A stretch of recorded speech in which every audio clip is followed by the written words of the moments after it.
Hello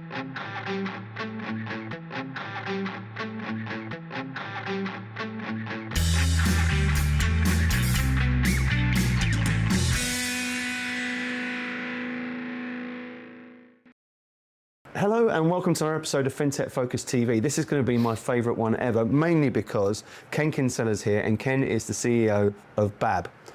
BABB on BABB has been my dream ticket for FinTech Focus TV when she started. The company came up on my radar a couple of years ago.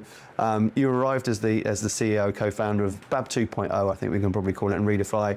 And when the announcement came out, I got straight in touch with you and said, come on the show. And I'm so pleased you're here today because it's massively exciting. Probably a bit nerdy of me to have BABB on BABB, being as excited as I am to have it on there. But the company's brilliant.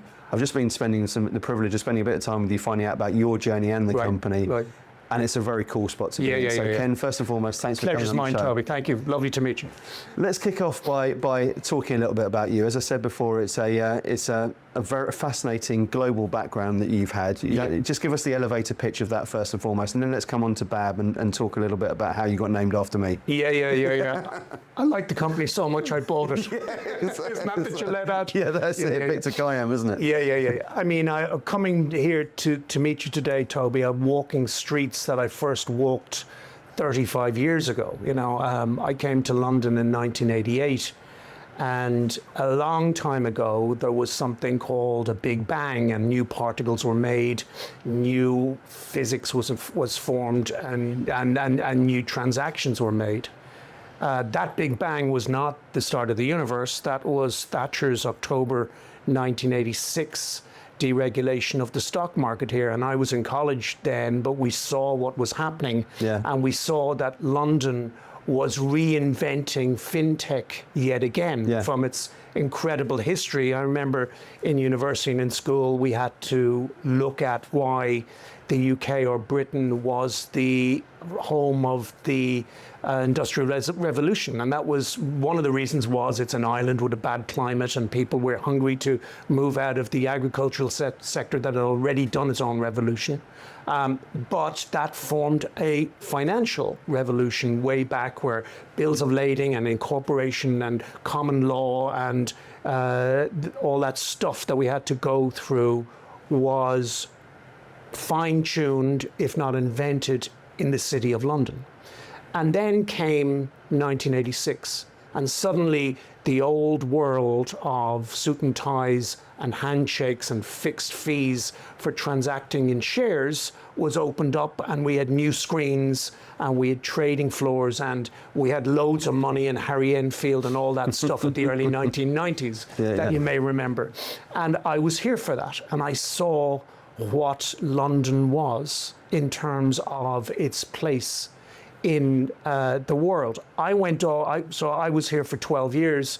I started as an accountant, then I went into corporate finance and mergers and acquisitions, always with a technology base, because when I think of that phrase fintech, I had done the financial part of it, and I was always very interested in how technology could solve the position of financial improvement. And that's sort of my suggestion of what happened here in the long history up until that Big Bang. And then we went through the early 90s. I was involved in technology here. We invented Egg Bank, if you remember that. One of the first online banks. We did that. We did the whole... I forgot about my egg card.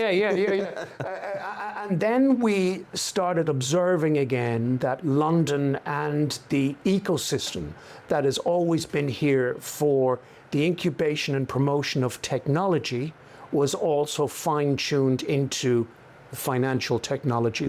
That was very exciting. I went off to the United States. I worked in a big technology company in Chicago. We went all over the world doing such deals. I lived through the dot-com era. We came out of that. I ran a business in India in an offshoring world. That business is still there today. And as I traveled in those realms, all the time people were saying to me, what are you guys doing in London? You know, you are the home of finance. You are the home of common law, of regulation, of arbitration. And, you know, are you still okay kind of thing. And then I'm scrambling up the road now. We did a Brexit. People are saying, okay, now you've got more autonomy. What are you doing with that? Behind that were, of course, the new emergence of challenger banks. We saw Revolut come out of the bricks of Canary Wharf to be the most valuable private fintech company today. Looks like they might IPO at a decent valuation this year. Yeah. That came out of this ecosystem. Behind it, of course, is the FCA. It's accommodation of challenger banking. It's accommodation of sandboxing, etc. And as I was doing my stuff around the world, I always was looking back to London and saying, what's happening there? Most recently, I've been in the Middle East and in West Africa, and there, the world is the 21st century. The explosion in commerce, the explosion in population, the explosion in the opportunities there are beyond the time we have. Yeah. Amazing. And I always was interested in how can banking and financial technology enable business and people more effectively. And I observed, shall we say, inefficient banking. I observed inefficient financing and the somewhat exclusion of business and individuals into the system. And then I'm always going to try and find a technology basis for solving that. And it reminds me of a story. When I was in college, we spent every summer as students working in the States. And when I wanted to tell my mom I was okay, I had to get a big bag of quarter coins, go to a payphone, ring the operator. The operator would physically plug me into an operator in Dublin. That operator would call my mom. I'd hear her on the other end of the phone. She'd cut the line and say, please insert $2.75. Which lasted you 15 seconds. 15 seconds. And then finally I'd speak to my mom, and then I'd need another bag if I wanted to speak to her more than I'm okay. That kind of antiquated pipeline has been solved in telco technology. We now have WhatsApp on our phone and we can speak to anyone else in the world. It's completely different world. Completely different, Toby. Nobody cares about the operators or what's behind the rails, as long as the phone call can be made safer, cheaper, faster.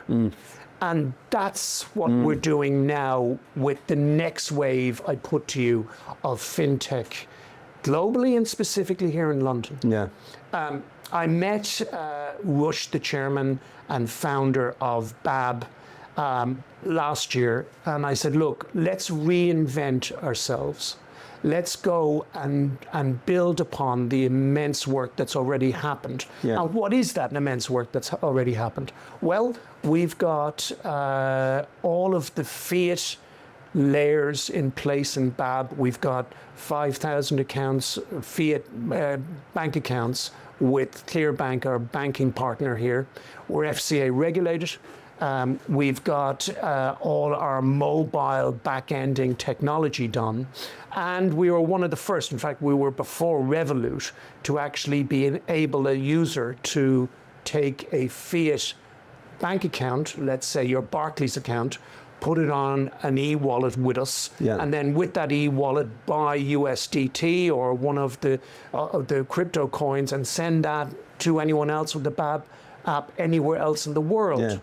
Just massively clear, massively efficient. Massively clear, massively efficient. Not our own technology, because we were using other people's blockchains. The reinvention that we went through last year. And this is when you start to get involved. What was, we are in a world of regulation. There's a huge battle going on now, which is the debate of the century, which I've currently written about. It's a great article, that as well. Thank you. I mean, it's basically an observation of what's happening, and what's happening is the Coinbase / crypto world is saying, why can we not just take all the money out of the banking system and pay our own yield, as it's called, or interest rate, as it's called? I think that's somewhat doesn't take full sympathy of what is yield? Yield is another very precious concept we have in BABB and ReDeFi, and that is the singleness of money. You know, if you have £10 in your pocket, it should be the same as the £10 in my pocket, because we all believe in the Bank of England, and we all believe at that being the institution of lender of last resort, and we all are part of that ecosystem, to use that phrase again. And therefore, yield means you're a member of the club. You know, we all believe in sterling.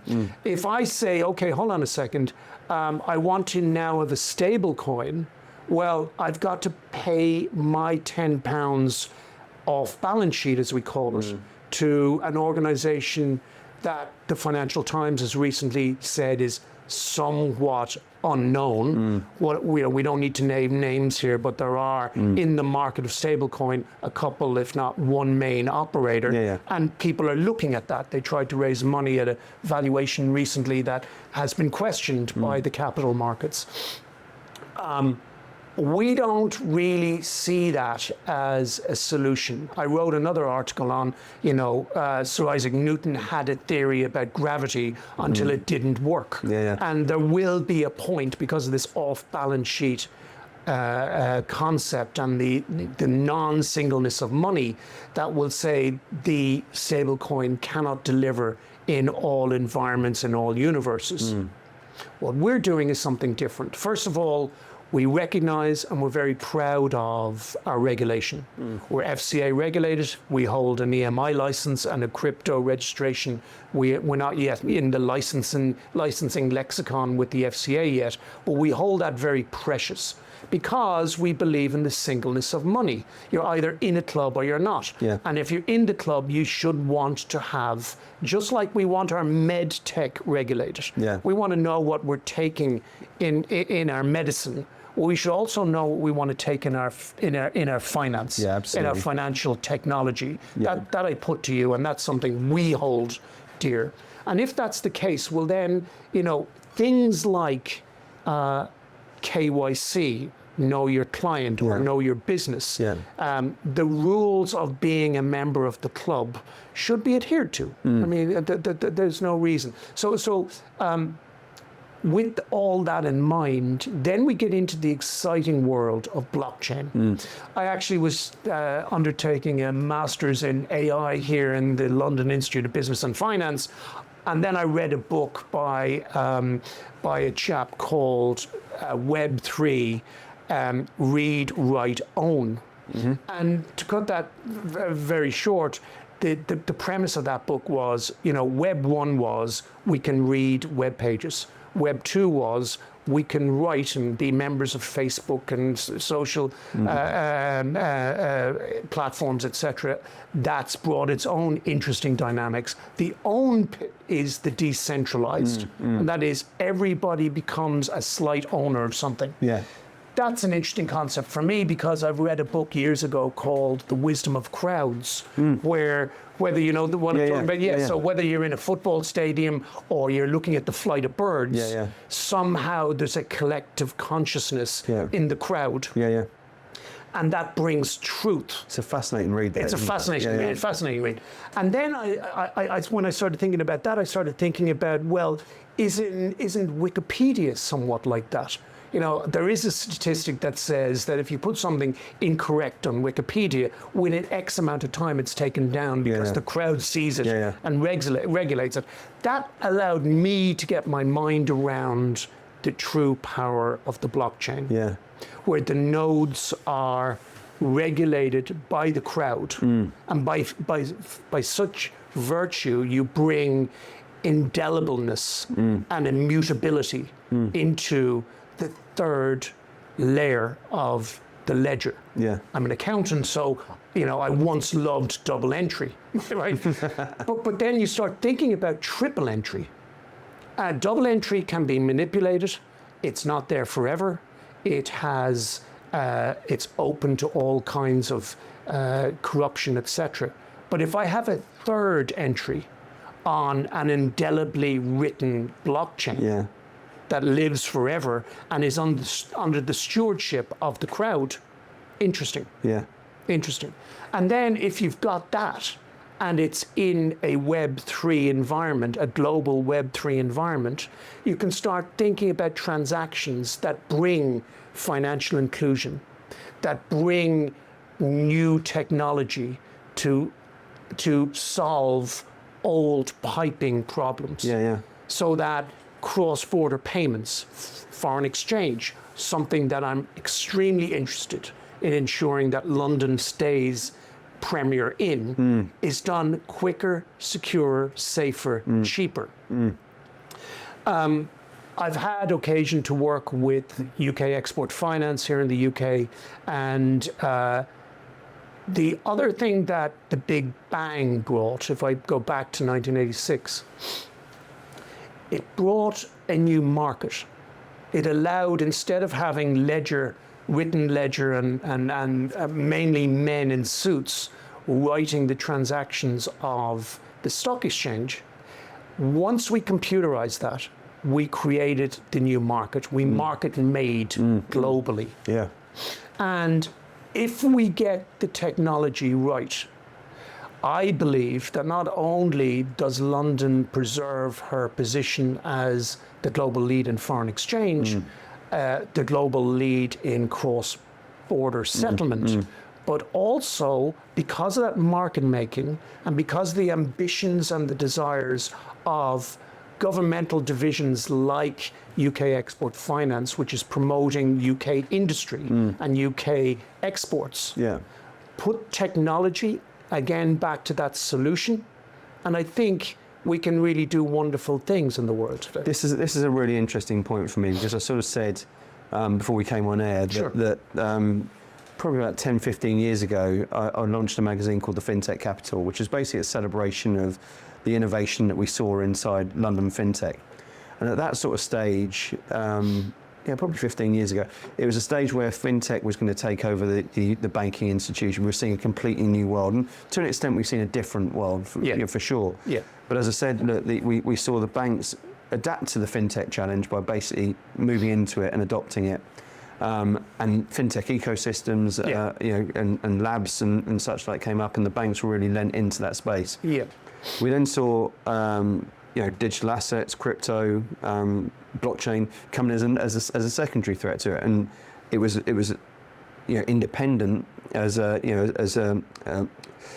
against traditional finance, as this decentralised world. And was it going to come in here and combat it? Was it going to change the world? And obviously, there's the regulation of that sort of space came into it. That all roads led to a very big opportunity for London as a fintech capital to really go into this. We were talking beforehand about Rishi Sunak wooing at the end of his term, talking about us having becoming a global leader. Anderson Horowitz came over at that sort of stage and then decamped afterwards, as I think as Trump came in to say it's going to be there as well. We saw. The Abu Dhabi and such like put a lot of hype. Singapore put a lot of hype around the blockchain world. I'm very passionate about London as a fintech capital. So am I.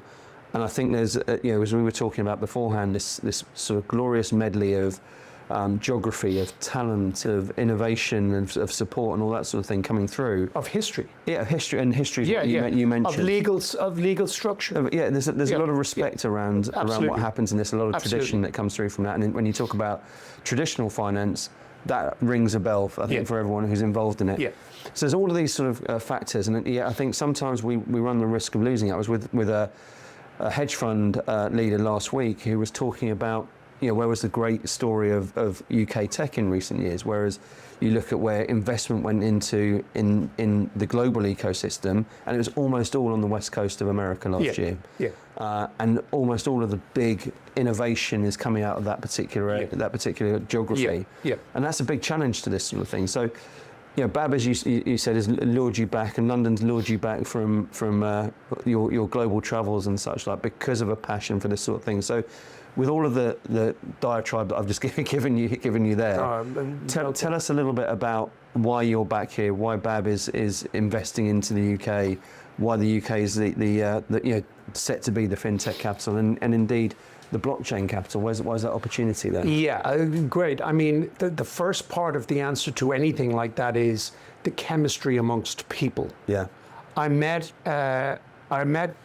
Rush, the chairman and founder, and I saw a vision and a smarts and a true desire to make a difference. And I said, that's something I can be part of. And this is when you sat there with your M&A hat on, when your investing hat on previously. Yeah. That's what you've been looking for all the way through in your career, the person. Well, yes, there's two things that attract us in business, and I guess firstly as humans, and that is when we meet someone else, do we like them? Yeah. Malcolm Gladwell has a book called Blink. Yeah. And I'm sure you know what I'm talking about. And in the blink of an eye, he says that a cardiovascular surgeon can tell whether you're having a heart attack or not by just looking at you. Yeah. And he's got all these wonderful anecdotes in there. But the essence of that book is we make decisions about experiences, and particularly with people, that 95% of the time are correct in the first blink. So the first part of any deal is, do we like the people? M&A, corporate finance, investment invests firstly in people. The idea, of course, needs to be very good. That has to be there as well. But I think I'll stick by the first thing is people. And then you look at the opportunity, you look at the logic behind why there might be a market there. And, the numbers are huge. And I came back, I think, because of those two reasons put in that order. I met an individual and a team that had built a business that was built for the right reason, and it was based in London. And I saw an opportunity with the technology to come back to the streets I walked on 35 years ago and make a difference. Can London be the global headquarters of blockchain? Well, I mean, if you talk to the crypto bros again, they'll say, Ken, it's decentralized, it's nowhere and everywhere all at the same time. But you need to have the environment that you've rightly said, let's say of the West Coast, for whatever reasons, and there are reasons just as access to capital and the climate and all that stuff that we spoke about industrial revolution here. There are reasons why geography sometimes matter. But in London, I mean, it's a very simple precedenced answer, and that is the challenger banks came from London. The current frontier of fintech is in London. I mean, if you close your eyes and think about where are the biggest fintech disruptors in the world today, you'd say a lot of them started here. I'm thinking specifically of, the new challenger banks, Revolut, Starling, Wise, these type of people. Yeah, some fantastic businesses. Fantastic business. Not many people or in many locations around the world are beating that. The question to ask is, what's next? And how's that supported as well? And how is that supported? Regulatory-wise, government-wise, etc., etc. It's a massive opportunity. Massive opportunity. I mean, we already have very interesting layers of investment support. Enterprise Investment Scheme and the government's tax-based initiatives are constantly being looked at. And I believe we are amongst the most advanced in terms of trying to provide capital. Now, we don't have the same venture base as, let's say, the United States in technology has, but not bad. That would be the first thing I'd say. The FCA, I think, are doing a wonderful job, as I've said earlier, with their support of challenger banks, with licensing and incubation and this sandboxing idea of having testnet environments of fintech. I think that's good. But we cannot be complacent. We cannot say, because of the stuff we've done, the future is a God-given right. That's not going to be the case. We've got to continually support innovation. We've got to continually support that incubation, I keep coming back to it also, of new ideas. How supported do you feel BABB being in that? Yeah, I mean, we've been supported insofar as we've wonderful relationships. We have a great relationship with all our partners here in the UK, with the FCA. We haven't we haven't done all of the investment things we've had to. We're currently building the final mile, as we're calling it, which is to actually on-chain all of this, as I'll speak about in a moment. But everything we've looked for, we've found reasonably available. That's how I'd answer that, Toby. That final mile may I come to, because in the BABB environment, as I've said, we built the fiat layer with our banking partner Clearbank, and they're just wonderful. Yeah, absolutely. They're a real British story of fintech. Yeah, phenomenal. They're phenomenal, absolutely phenomenal. So we're very honoured and privileged to have those guys behind us. We've also built a very robust back end, which brings us into the mobile app of the BABB app. Yeah. And I think I've said, but allow me repeat, we've gone from being able to take a Clearbank cash, put it through our e-wallet, our e-money wallet, and then on-chain to, at this point, into a stable coin or into the blockchain world. Now we want to build that proprietary for ourselves. We've got our layer 1 built and launched, and we're now doing our layer 2, which will be a privatized, permissioned layer for regulated global entities. Now that's a wonderful place when we get there. Absolutely. And it's going to be based in London, and it's going to have all of the history of this city and the history of ourselves in that city. Combined with something completely new and everything. I think I'm very excited about it. And tell me about the relationship between ReDeFi and BABB at the same time. Yeah, all part of the same thing.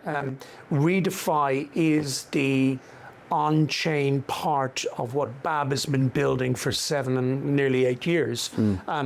You have to do those hard yards, as the Americans say, which is get the back end right, get the licensing and the bank accounts right, then do what Revolut and Wise and these guys have done by being able to issue e-money, so wallets on the app kind of thing.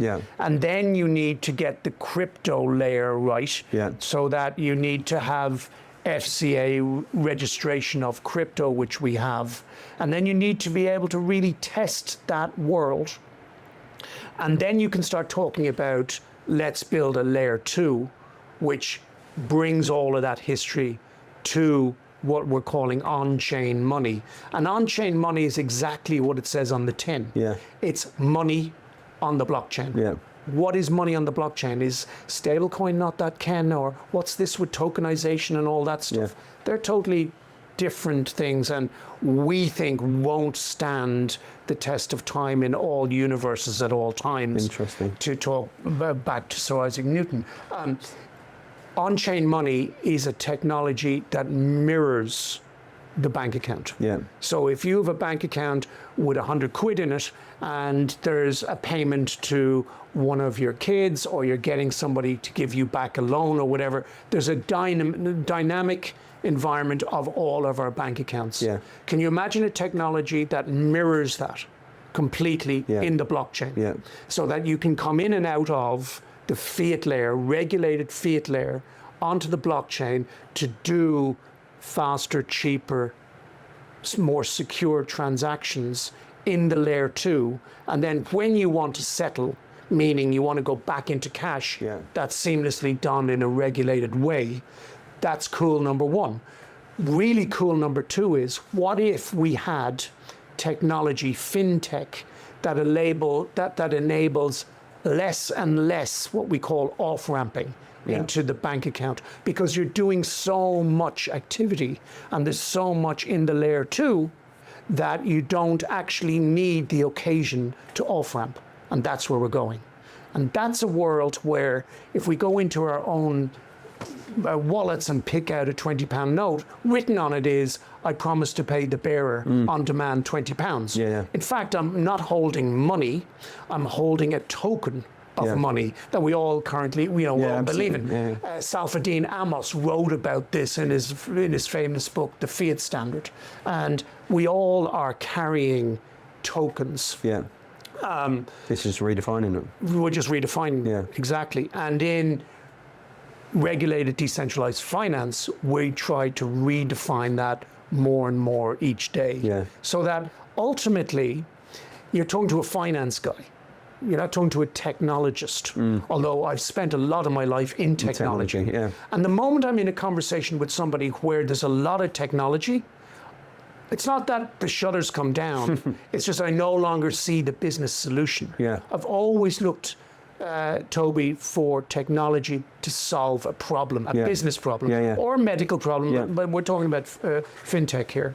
I've always looked at FinTech to solve a business problem. And this is an interesting thing for me because I always think there's a lot of people who are looking for a problem for technology to solve. Quite. And I think where you look at some of the biggest success stories in this space, it's about starting problem first and saying, right, how can the technology improve this world? And I think there is probably no better a space than this whole area that we're talking about now. So, Ken, I could be speaking about this for a long, long time. Me too. So I'm going to finish on two things. Yeah. The first of which is to you've painted a picture there of where it can go and why this is such an important and huge area and why London's there. Tell me a little bit about what we can expect to see BABB from BABB and ReDeFi over the next couple of years. What's happening? What's exciting? Where does it go? Yeah, well, the first thing is we're going to deliver on some of the things that I've spoken about. On-chain money is the main thing you're going to see. And you're going to see ReDeFi, regulated decentralized finance, becoming more spoken about. And BABB was part of sort of the journey to get there. Yeah. So we're about regulated in a decentralized finance way. Regulation on the blockchain. And I hope you're going to see a lot about us doing that from London globally. Well, it's a name that needs to be broadcast and shouted from the rooftops anyway, isn't it? So it sounds good. Sounds good to me. But we're not going to forget BABB. Certainly not in this house. We won't forget you. So let's finish on that. So I joked at the start that it's obviously named after me, having been in FinTech for 26 years. That's not quite as close to the truth as I'd like it to be. Tell me a little bit about the origin story of BABB and the name.